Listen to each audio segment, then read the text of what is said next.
Sementara itu, Ketua 1 Gugus Tugas Percepatan Penanganan COVID-19 di Kabupaten Badung, Iketut Suyase mengatakan, dalam rangka memutus rantai penyebaran COVID-19, seluruh pelaku perjalanan dalam negeri PPDN akan dikarantina.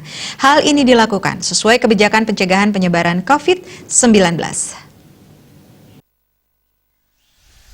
Ditambahkan karantina dilakukan kepada seluruh para pelaku perjalanan dalam negeri, baik karantina mandiri atau karantina terpusat yang datang di Kabupaten Badung. Ia mengimbau kepada seluruh masyarakat untuk selalu mengikuti aturan pemerintah daerah dalam hal melakukan karantina mandiri, maupun terpusat untuk yang baru datang dari luar daerah selama 7 hari. Apabila pelaku perjalanan dalam negeri memilih karantina mandiri selama di rumah agar bisa memisahkan ruangan dengan anggota keluarga yang lain dengan tetap menjaga jarak minimal 1 meter dan menghindari penggunaan peralatan makan dan mandi seperti piring, sendok, gelas, sabun, dan lain-lain secara bersamaan. Dan yang tak kalah pentingnya, pelaku perjalanan akan selalu dipantau kondisi kesehatannya oleh Satgas Gotong Royong di masing-masing desa.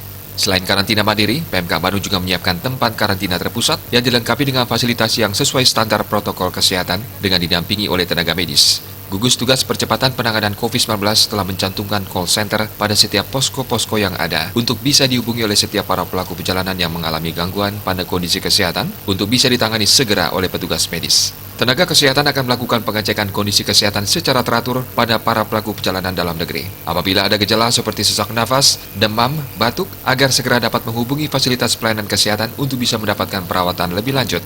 Semua upaya tersebut merupakan SOP protokol kesehatan tentang bagaimana seorang pelaku perjalanan dalam menerapkan karantina, baik secara mandiri maupun secara terpusat.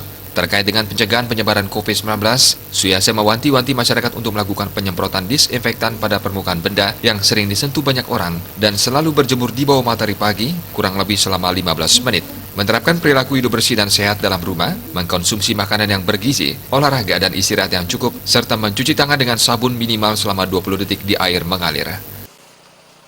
Bali Pos melaporkan.